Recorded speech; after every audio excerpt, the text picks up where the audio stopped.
Shalom, shalom, na balande nyonso ya émission na biso la mule de David. Topesi bino mbote na kombo na Yesu. Esika nyonso bozali partout bozolanda biso. Toza na esengo ya koyeba ke boza wana mpona kolanda émission selon mpe ndenge bozwaki ba information na ba flash. Ke lelo tokolobela sur enseignement nyonso tozozwa awa na assemblée locale na biso ya sans fil. Mikolo nyonso bazolobela biso sur le 70 semaines de Daniel. Et puis tolobaki tokobanda une série à récapitulation sur enseignement nyonso tozozwa. Ndenge to annonçaki bino toza na notre bien-aimé le frère Jonas Dunia. Bonsoir, shalom mon frère Jonas. Shalom frère Eva. Toza na esengo ya bayo na la ville de David. Merci beaucoup.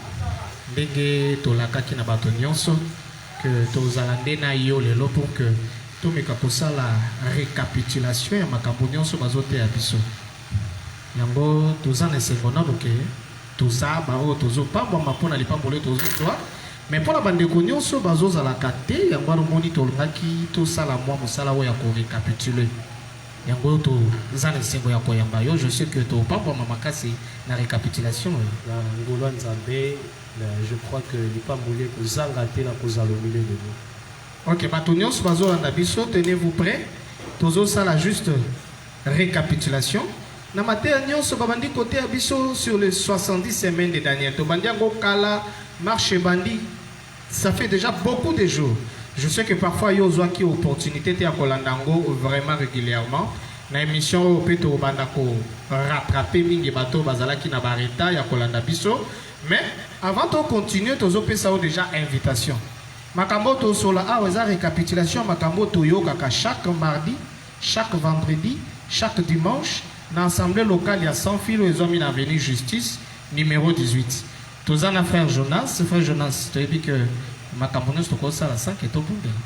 Jamais tokosala plutôt sans ke tobondela. Parce que eza makambo nzambe lokola yo ndoza lelo mpo olobela biso makambo nyonso, alors totikeli yo c'est là kofungola losambo makambo na losambo et puis kozwa liloba mpona kopesa biso oyo nzambe abongisi mpo arécapitule biso na makambo nyonso toyokaki. Tosambeli nzambe, Dieu de grâce, Dieu de paix, Dieu de miséricorde. Sayo nzambe roi.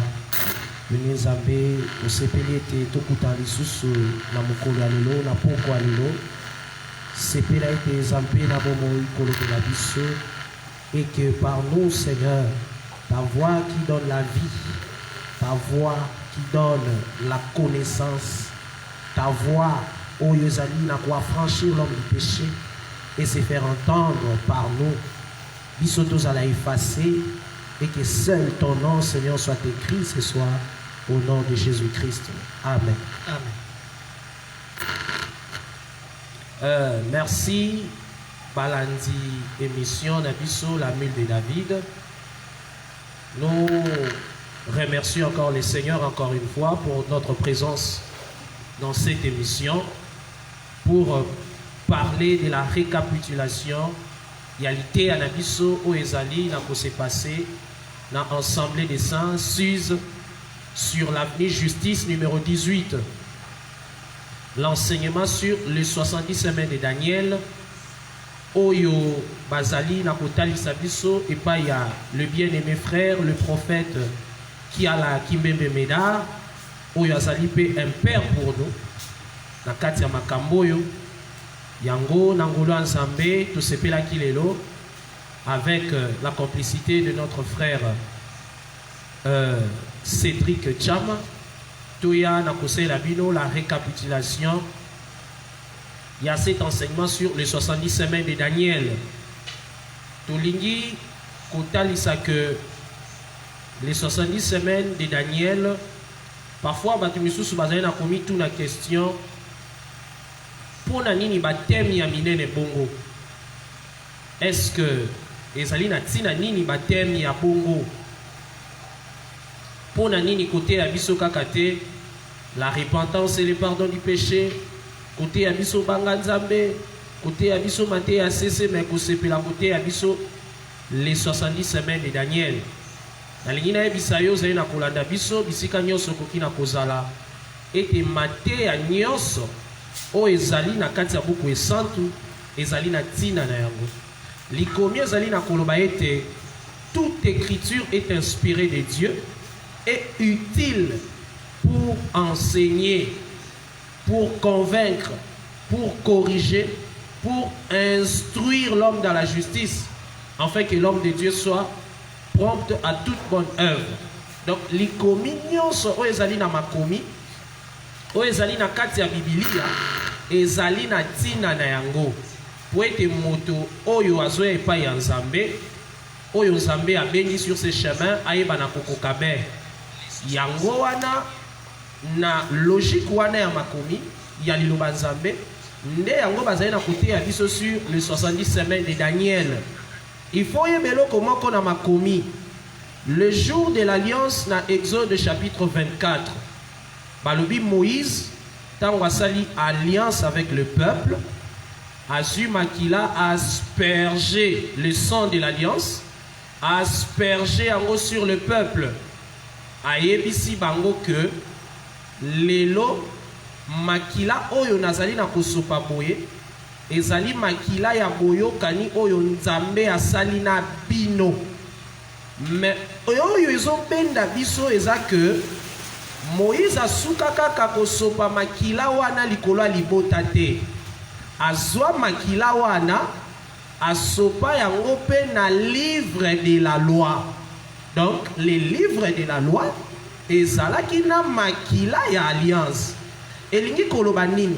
Écriture nyonso bakozwa na kati ya buku wana ekopesa la vie, ekopesa moto bomoi, parce que l'essence c'est la vie. Ezala même les 70 semaines oyo tolingi tolobela ekopesa la vie, parce que ezo faire partie na les livres ya ba prophète. Tango omoni les livres de la loi ezaka kate les 5 livres de Moïse, mais aki pe na kotalisa ba mikanda nyonso ya loi, les psaumes et les prophètes. Yango wana tozo senga na yo zala vraiment très attentif na récapitulation oyo tozali na kosala, parce que les 70 semaines de Daniel comme ezali na kati ya Biblia ekoyeba pe na kopesa yo la vie éternelle. Toko kende na kotanga Daniel chapitre 9, le verset 1er, Tokotanga tina verset 5.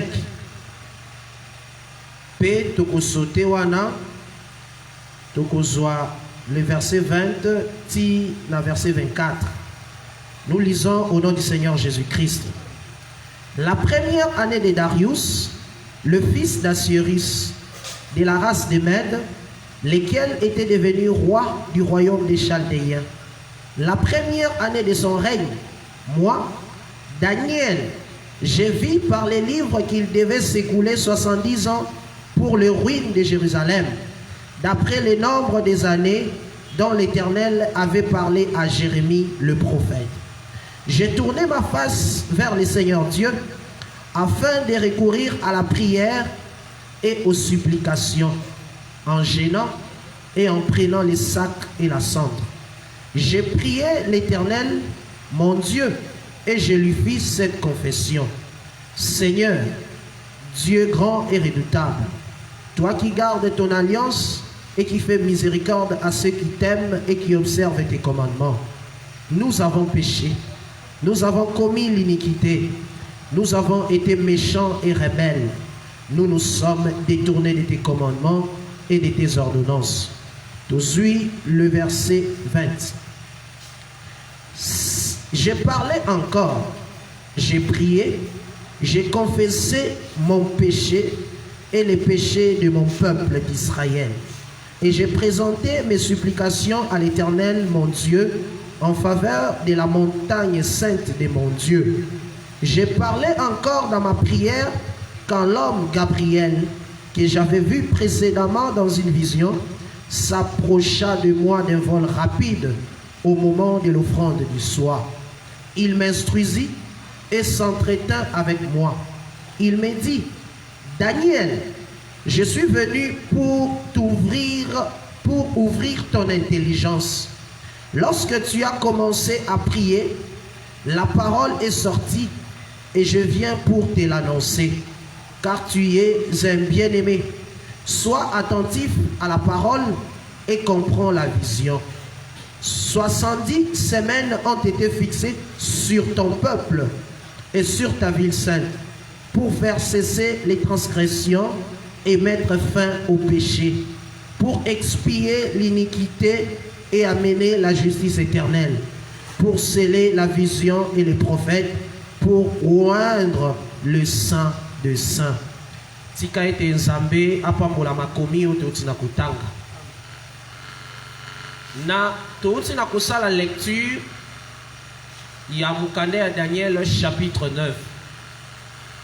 Tomoni na kati ya lecture oyo touti na kosala, le prophète Daniel na ane ya liboso ya bokonzi ya Darius oyo azalaki na molongo ya bakonzi ya Mede na temps ya domination Médo-Perse, atali alobi que amonaki esengeli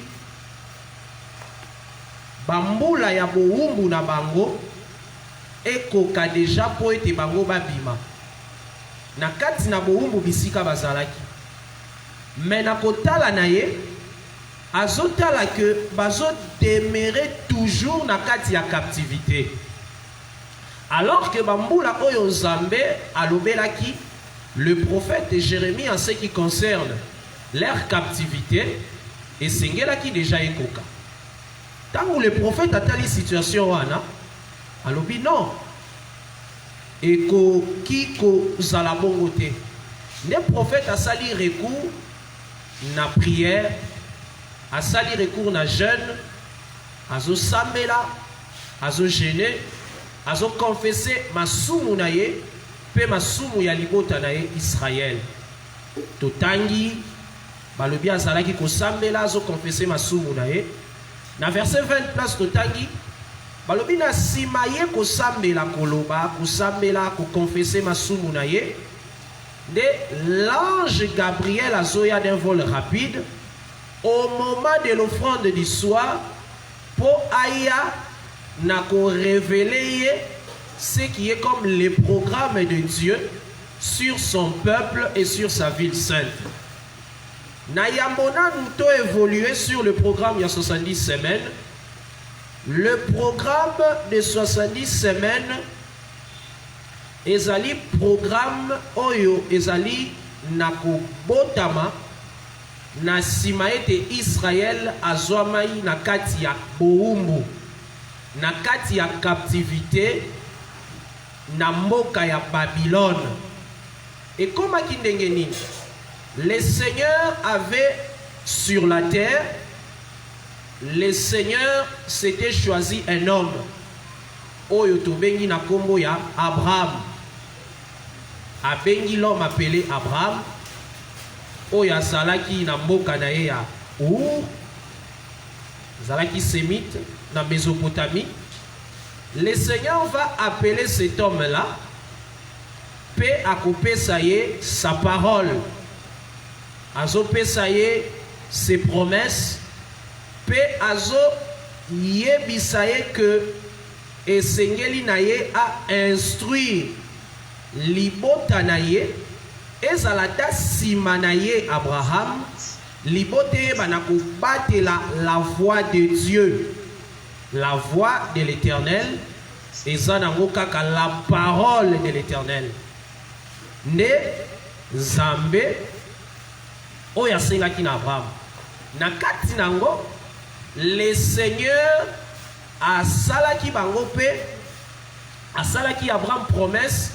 Il y a héritage, il y a l'héritage du monde.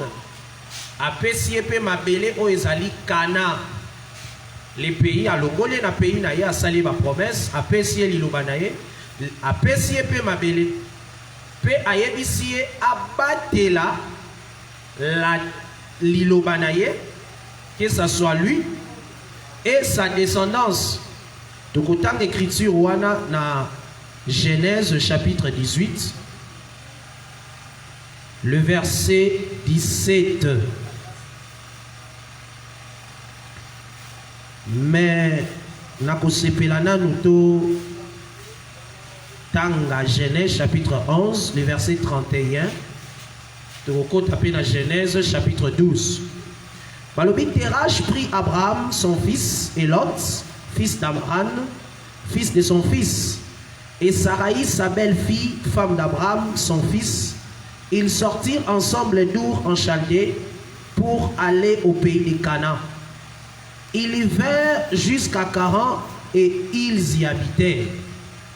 Le jour de Terach furent de 205 ans et Terach mourut à Charan. Le chapitre 12, verset 1er. L'Éternel dit à Abraham: va-t'en de ton pays, de ta patrie et de la maison de ton père, dans le pays que je te montrerai. Je ferai de toi une grande nation et je te bénirai. Je rendrai ton nom grand et tu seras une source de bénédiction. Je bénirai ceux qui te béniront et je maudirai ceux qui te maudiront. Toutes les familles de la terre seront bénies en toi. Abraham partit comme l'Éternel lui avait dit, et Lot partit avec lui. Abraham était âgé de 75 ans lorsqu'il sortit des Charan. Ici, on est en train de voir le Seigneur Azozwa, un homme qui était idolâtre, qui était de l'autre côté du fleuve, Azozwaye, Azobengaye, puis Azopesaye, ma promesse. Azopesaye, pe Lilobanaye. Et cet homme-là, il fallait, selon le Seigneur, à instruire même à toute sa postérité, Yakobatela sa parole. C'est ce que le Seigneur est en train de dire dans le verset 18 au Toloba Kiliboso. Le chapitre 18, Genèse 18, le verset 17. Alors l'Éternel dit: cacherai-je à Abraham ce que je vais faire? Abraham deviendra certainement une grande nation et puissante. Et en lui seront bénies toutes les nations de la terre, car je l'ai choisi. Donc le Seigneur avait choisi Abraham afin qu'il ordonne à ses fils et à sa maison après lui de garder la voie de l'Éternel en pratiquant la droiture et la justice, et qu'ainsi les seigneurs accomplissent en faveur d'Abraham les promesses qu'il lui a faites. Voilà. Ici, nous sommes en train de voir les seigneurs Azobenga, un homme de Totsina Koloba, appelé Abraham. Et à cet homme-là, Abraham, les seigneurs Azopesaye sa voix. Toloba dit que la voix de l'Éternel n'est rien d'autre que sa loi. Et c'est ce que nous dit même Jérémie, je crois. Azo définir la loi de l'Éternel, la voix de l'Éternel, comme sa loi. Comme sa loi, Nalingo Simbabiso Malamo se perdre. Jérémie chapitre 5, le verset 4. J'ai lu au nom du Seigneur. Abi, je disais, ce ne sont que les petits, ils agissent en insensé, parce qu'ils ne connaissent pas la voix de l'Éternel. Il va définir en gros la loi de leur Dieu.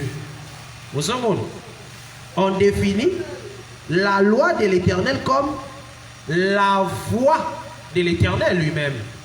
Donc quand le Seigneur a opéré Abraham sa voix, et l'Éternel a opéré Abraham sa parole.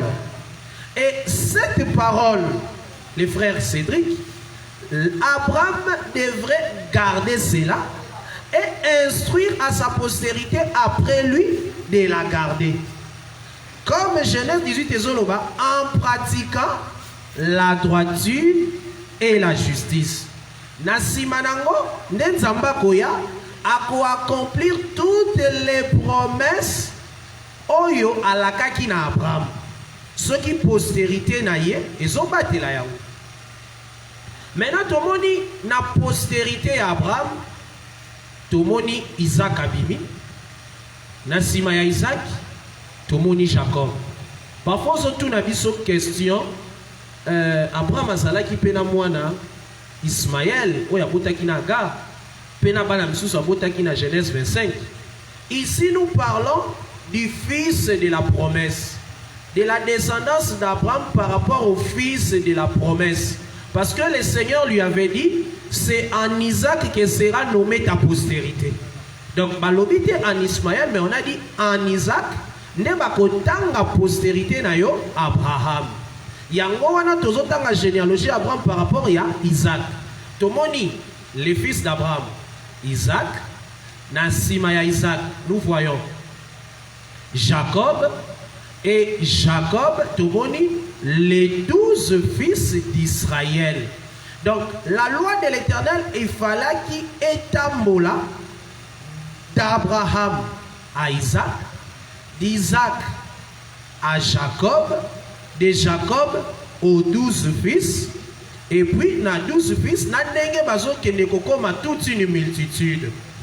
Osomon, ezakaka liloba wana oyo Nzambe apesaki Abraham.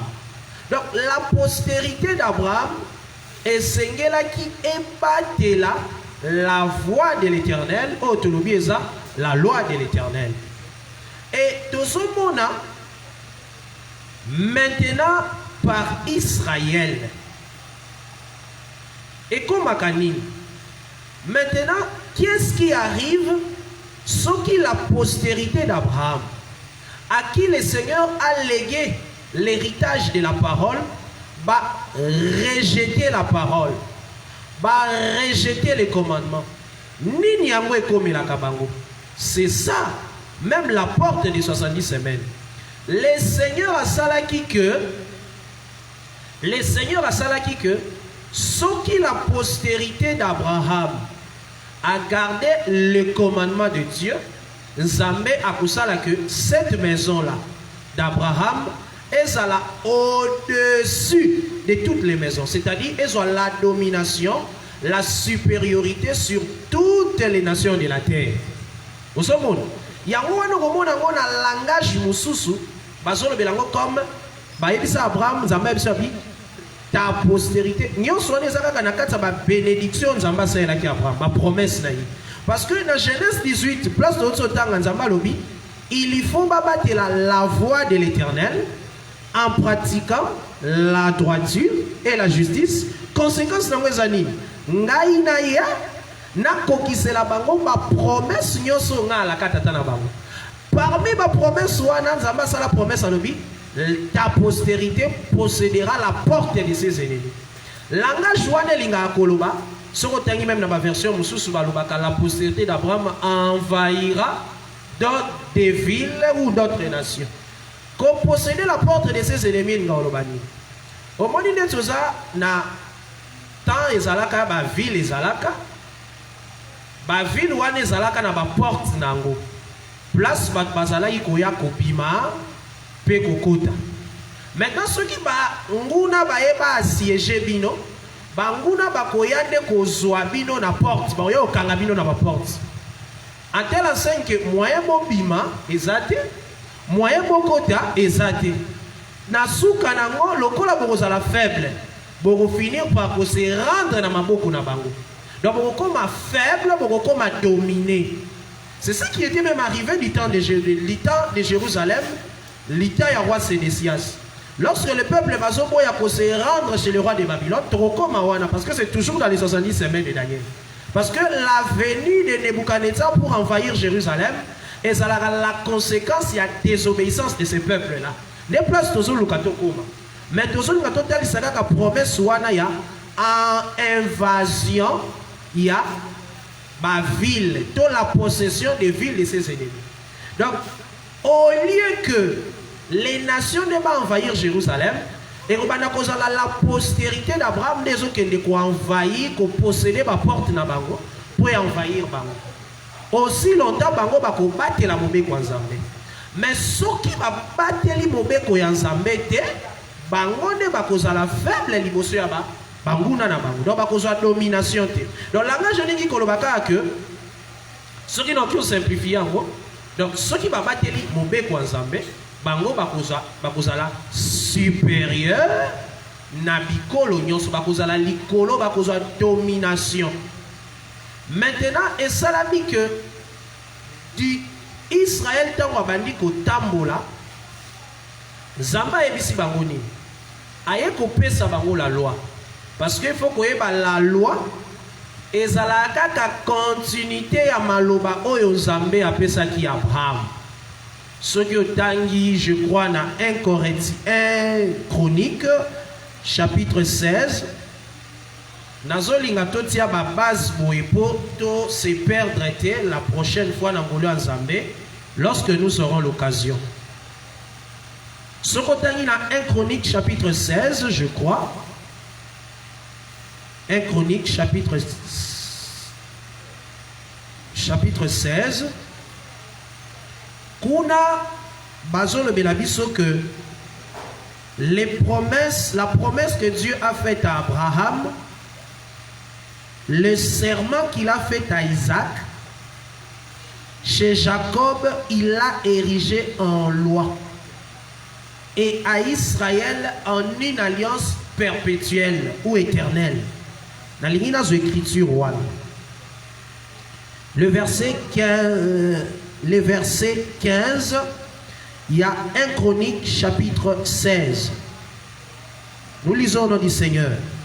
Le peuple, Babi, rappelez-vous à toujours son alliance, ses promesses pour 1000 générations. L'alliance qu'il a traitée avec Abraham. Voilà. L'alliance que le Seigneur a traitée avec Abraham. Alliance est la parole de la bouche. Alliance c'est là Abraham, mais une alliance inconditionnelle. C'était l'alliance de la grâce. Balobi, les serments qu'il a fait à Isaac. Donc, à continuer avec l'alliance wana na Isaac, mais aïe pas Isaac a sali serment. C'est-à-dire, alobi a sali à la pindaïke na koko kisela yo ba maloba nyonso ya alliance na saela ki na Abraham. C'est ça langage wana. Donc, l'alliance qu'il a faite avec Abraham, les serments qu'il a fait avec Isaac. Alliance wana ka ndezo tambola. Balobi, il a érigé en loi il a érigé pour Jacob en loi, pour Israël en alliance éternelle. Voilà. Tango a commis et pas à Jacob, aïe, a commis si a érigé en loi. Tango zomona Jacob awa malamoko pena peuple à Israël dans la chair. Parce que tant bazoloba alliance éternelle avec Israël awa et ça par rapport à l'alliance l'alliance de la grâce des alliances éternelles. Mais la loi et ça peut qu'à continuité, il y a alliance aux ambassades qui n'Abraham mais dans une autre dimension. Mais bazota lisani que la loi qu'Israël avait et ça qui peut qu'à ça faisait partie de la promesse aux ambassades qui Abraham. Mais à ériger en loi. Parce que c'est la loi, attention, langage OESA, parce que c'est la loi Nekosala que les testataires à Koufa, afin que ma promesse au Basala qui n'a alliance soit na Abraham et Balakoko Kisama. Parce que ce qui loi ESA des testataires par Oya au Koufate. Voilà pourquoi lorsque les testataires est venu dans la chair, à Soloba, le fils de l'homme s'en va. Ça d'après ce qui est écrit de lui. Donc, il meurt selon la loi. Donc, c'est la loi qui va les tuer pour mettre en exécution, pour que les testaments soient valables. C'est lui le testateur en long et en large, même la prochaine fois. Maintenant, une totale, c'est que la postérité d'Abraham et Sengeli naye abatela la parole afin que Nzambe akokisela ba promesse yo soit cela qui. Mais ce qui abateli la parole était le Seigneur a soloba que akobando tindela bango ba maladie. Akotindela bango ba maladie. Wana soki otangi ba malédiction Nzambe azoloba na Deutéronome chapitre 18, 28. Dans Deutéronome chapitre 28, le Seigneur azotalisa Soko bandi à partir du verset 1er. Soko tangi à partir du verset 1er, il y a Deutéronome 28, Bobby. Si tu obéis à la voix de l'Éternel ton Dieu, en observant et en mettant en pratique tous ces commandements que je t'ai prescrits aujourd'hui, l'Éternel ton Dieu te donnera la supériorité sur toutes les nations de la terre. Voilà. Te répondre kaka, ba promesse wana oyo Nzambe asalaki Abraham.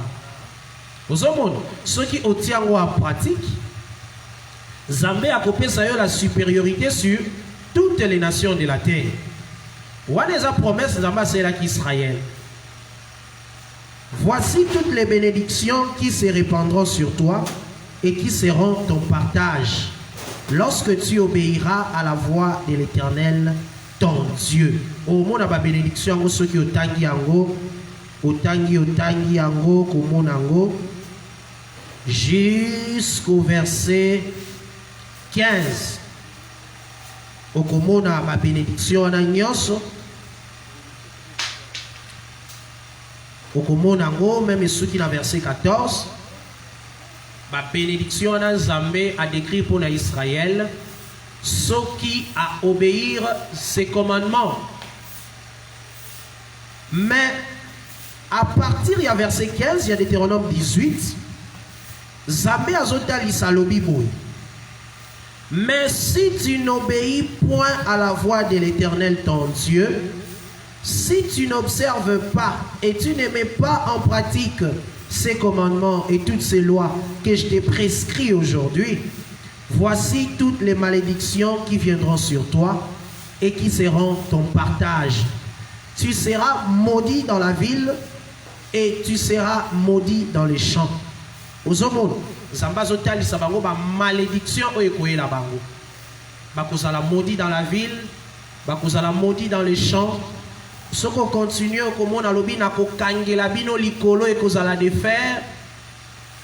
Le ciel pour vous sera des rats et la terre pour vous sera de fer. Excusez.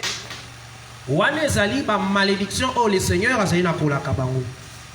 Pe na kati ya ba malédiction wana, Nzambe azali na kotalisa que a kotinde la bango même des maladies et ba na ko accabler bango. Po bazali na koto sate. Nzambe asuki wana te. Azo continuer. Alobi le Seigneur azo lobi na verset 47. Pour n'avoir pas au milieu de l'abondance de toutes ces choses, Azotalisa, tozu même le verset 48, tu serviras au milieu de la faim et de la soif, de la nudité et de la disette, de toutes choses. Tes ennemis que l'Éternel enverra contre toi, il mettra un joug de fer sur ton cou, jusqu'à ce qu'il t'ait détruit.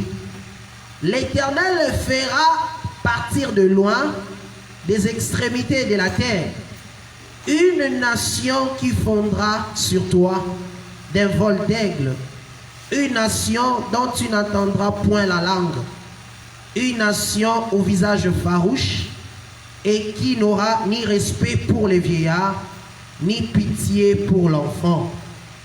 Elle mangera le fruit de tes troupeaux et le fruit de ton sol, jusqu'à ce que tu sois détruit. Elle ne te laissera ni blé, ni mou, ni huile, ni portée de ton gros et de ton menu bétail, jusqu'à ce qu'elle t'ait fait périr. elle t'assiégera dans toutes tes portes.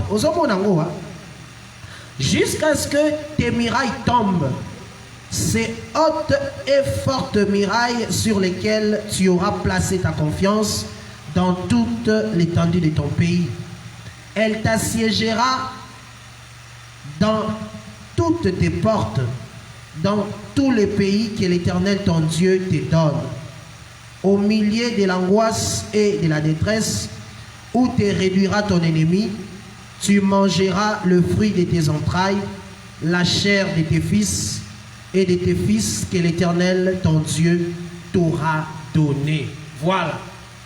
Le Seigneur, parmi les malédictions, au Azaïna Koutali Sabango, Azotali Sabango que akosala que libota ezala boumbu.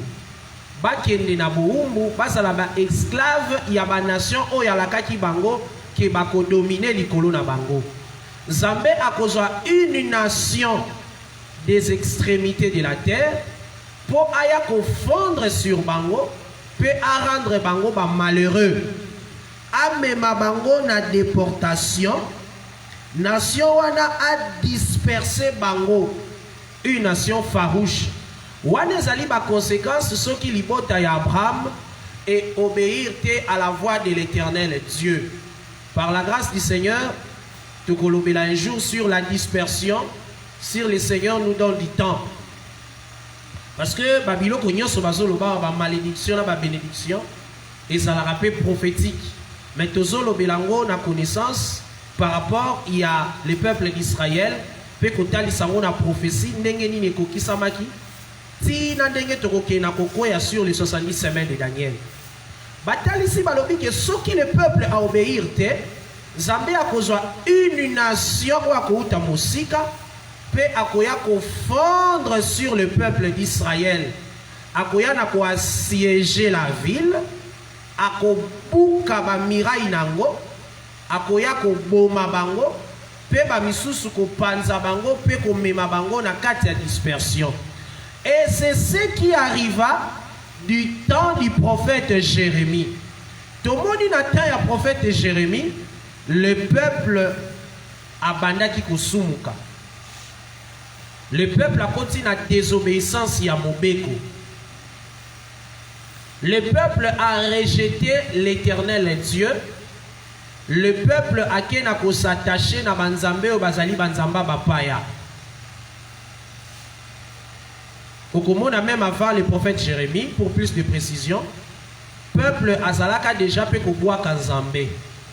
Pe ba nation babandaki na koya ko accabler, ko tourmenter, ko dominer selon la parole du Seigneur. Mais le coup là, tout ça, dans le contexte, il y a 70 semaines de Daniel, tout ça, plus le temps, il y a prophète Jérémie, parce que les ans, il y a prophète Jérémie, le peuple qui est en captivité. Pour Nani, du temps du prophète Jérémie, le Seigneur avait suscité ses prophètes pour bailler à son peuple. Baye banako se détourner de leur mauvaise voie. Bazongela ye Nzambe parce que libote tangwaki ekendaki mosika Nzambe. Ba abandonnaki l'Éternel leur Dieu pour ba kende ko adorer les idoles, pour ba kende ko adorer banzambe ya bapaya. Banzambe oyo bazali banzambe te. Banzambe oyo Nzambe na mobeko na ye apekisaki bango basalela bango. Mais libota et comme qui motu makas et qui n'a ko adoré banzambe wana. Ne Nzambe totanga na le prophète Jérémie. Jérémie chapitre 5. Vraiment le mal en ces temps-là, les péchés, l'iniquité avaient foisonné les pays et remplissa qui vraiment les pays. Jérémie chapitre 5. Babi, parcourez les rues de Jérusalem et regardez, informez-vous, cherchez dans les places s'il s'y trouve un homme, s'il y en a un qui pratique la justice, qui s'attache à la vérité, je pardonne à Jérusalem. Zamba zoyebisa Jérémie lukaka mutu moko tambola Jérusalem obimba. c'est-à-dire le peuple qui vraiment na kati ya iniquité. D'autant Nzamba azotala azomona vraiment que le peuple aza na kati ya iniquité. Batu nyonso ba baby. Alobi luka na banzela Jérusalem. Tala mutu moko. Tunata yokata sango na ya ta place moko bazobeta lisolo. Soki omoni mutu abongo ngai vraiment na olimbisa Jérusalem. Vraiment eloko wana na ta Israël et salamaki mabeto disama makasi. Mais na zo bisa que ezaki prophétique. Parce que ce qui se passait aussi du temps d'Israël, il y a les peuples qui rejettent la loi et tal sakape le monde ezali na kokwea par la chute d'Adam. Na yango nzamba zaki na komona aucun juste. Aota na mabela omona juste azate. Aota na mabela somona ta mutu moko aza mosantu te. Abibo lukaka ta mutu moko. Donc ezate le temps balobaka tous sont péchés, tous sont pervertis. Il n'y a pas un homme juste, même pas un seul qui fasse le bien à Zaté. Et c'est ce qui arriva du temps de Jérusalem. Les peuples avaient rejeté la loi. Les peuples s'étaient écartés de la voix de l'Éternel Dieu. Yahouana, tous ont continué la lecture de la verset des Bambi. Même quand ils disent l'Éternel est vivant, Balobi, c'est faussement qu'ils jurent. Donc même les serments faits au nom de l'Éternel, ils ont une fausseté. Et ça là qui une fausseté, le peuple avait rejeté la loi. Et quand le peuple rejette la loi, les seigneurs et seigneurs attirent de la bango une nation puissante, oyazali na kouta des extrémités de la terre, pour ayako assiéger bango, à rendre bango malheureux. Et Nathan wana ya prophète Jérémie, on nous signale que nous sommes arrivés na souka ya na ina biso na kosenga upesa biso ata mwa 2 minutes to chuter nango puis na sima tozong selo maloba na tant où le peuple a rejeté bongo Nzambe aza na kotindela ye le roi de Babylone tokotanga ko prochainement dans Jérémie 25 et le roi de Babylone nde Nzambe azali na kolaka ke mokonzi wana komema bango na mboka na ye dans une captivité de 70 ans pour bakende ko souffrir kuna bakende ko souffrir conformément ya maloba oyo ba malédiction oyo a prononcer a komela bango na mobeko ya Mose azali mosali na ye nde kuna le prophète Daniel yepa kendaki na ko se retrouver na kati ya captivité wana. Voilà un peu oyo tozaki nango ya koloba lelo kotalisa Genèse. Il y a 70 semaines de Daniel, où ils allaient programme wana et où tu la kawapi. Et puis ça m'a kakaboui. N'est une total isa que avant programme wana ya, ils allaient qui événement moko eleka, où ils allaient que les seigneurs aye bana couper sa bango ce programme là. Né yango to kotalisa par la suite na suite y attend prochainement na quatre émissions na biso ceux qui nous envoient pour ça monsieur Sungolu. Mais pour aujourd'hui, nous nous arrêtons là par la grâce du Seigneur. Nous sommes ici Maloba et pas il y a le frère Cédric. Merci beaucoup. Nzambe azwaloku mopona nyonso totikoyoka. Vraiment toza béni. Nazalaki na makambo ebele pe na ngana tout na frère mais vraiment naza na question tout na te pona bino. Bino mokobo tout na ba question na bino na ba commentaire. Ce qui a une erreur, peut-être tu peux poser la question. Ce qui est ça, on dit makango bongo nenge frère asali ba démarche. Zamba zaloko. Mais ce qu'on considère comme erreur, vous êtes libre à poser ma question. Na page Nabiso à la mille de David, na groupe Nabiso à la mille de David. Et puis même si vous allez se retrouver dans le groupe Nabiso Moussou à la route du repos, tu es libre de poser la question même kuna. Tout travailler ensemble, la question nous parviendra. Et le frère Jonas a pour répondre à mot yé moko. Parce que yé tozo sa na yé musala ya récapitulation to bandi na yé. Frère Jonas, Zambé hazoloku mona sepe ne loko moko lobia. Amen. Programme il y a 70 semaines et zo voir les jours parce que Israël fallait qu'on na yo ou me kolobata attend na 1 minute. ezalaki parce que Israël akweyaki na péché ou comment place wana nga mpe na saisir mpenza bien te peut-être bandeko biso mpe balandi bien te. Tolobi, le programme des 70 semaines de Daniel, d'abord kolandisa l'écriture, il y a Daniel chapitre 9, le verset 24, bazotalisa que eza programme, il y a peuple, il y a Daniel, na engumba na ye, engumba na bango ya Jérusalem. Mais programme wana ezopesama pour na solution, il y a captivité, il y a malheur, on est comme là qui bango na sima ya désobéissance na bango. Ah ok. Donc désobéissance wana desali ke ba vivre les contraires ya makambo nzambe alakaki ya désobéissance desali ba vivre les contraires. Il y a ma promesse, il y a kitoko nzambe apesaki Abraham. Ok, donc entre autres, beaucoup la supériorité sur toutes les nations de la voilà, terre. donc la supériorité sur toutes les nations de la terre, des promesses nzambe apesaki Abraham to loba ki le bandeli. Ok. Maintenant le kola bango ba désobéir. Écriture wana ekokisamate ozande ba nation ba kokoma likolo na bango. Donc les nations prennent les dessus. Les nations bazozwa les dessus. Ok. Ezaka ndenge moko lelo yo na ngai. Soki tozoto salilo banzambe, les nations ont besoin d'être babikolo. Ok. Parce que aujourd'hui batu bazaba nguna na biso eza batu na nzoto boyete.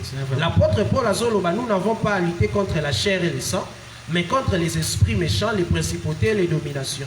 Ce qui tozoto salilo banzambe tokozwa la domination sur tous ces esprits là. Ok. Mais ce qui tozoto salilo banzambe te tozo vivre na masumu, tozo vivre na bomo ya bikobo, na bavinyo soana mabe, ce sont ces esprits là qui vont nous tourmenter. Ok. Voilà, Zambé pe asala kayango na les peuples d'Israël basa postérité d'Abraham. Ok. Voilà.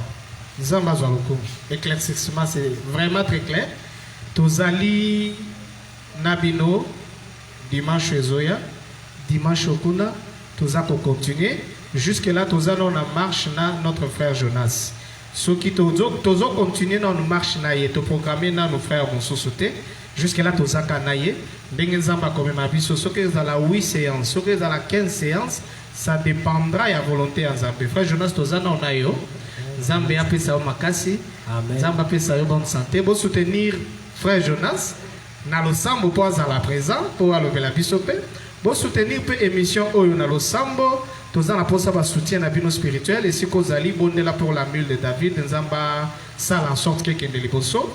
Et si Kozali, ce qu'on a un soutien du point de vue financier, un soutien matériel, tous en apportant ça à bino, tous allons na bino chaque dimanche, na à partir de 20h au plus tard. Et puis na moi à partir de 17h, tous allons caper na bino logo na notre émission La Route du Repos. Jusque là, Zambé a zanabiso nyonso longo. Donc quand on va na lo sambo tokosuka pe na losambo. Frère Jonas, obondeli pe pona bandeko bazolanda biso. Seigneur Jésus, merci pour cette occasion merveilleuse que tu nous as accordée ce soir. Yakoya na koyoka liloba na yo Seigneur. Biso zampe na bomoi tozali bateite, mote ya solo ezali yo. Olobaki ete na boyoka ni oyo moko te à côté à mozali na ete ya banzambe mais kasi bango nyonso bakote ya manayo zambe na bomoi yonde olobaka pe yonde opesaka moto l'intelligence ayeba na kososola maloba na yo oyebisaki Daniel par la voix de l'ange je suis venu pour ouvrir ton intelligence comprends la vision qu'il en soit ainsi Seigneur pour tous les bien-aimés qui nous suivent ce soir et pour tous les bien-aimés qui nous suivront même plus tard, le Seigneur, pour tes makambo na yo Seigneur, fungula mayele na bango pour la vie éternelle. Natiki pe émission oyo zambe na bomoi na sia loboko na yo, osala ete bana ko prospérer et que ne liboso ezala émission pour la bénédiction de plusieurs, ainsi que les frères qui ont reçu cette charge yakoye bakosa l'émission oyo bazala béni au nom puissant de Jésus-Christ.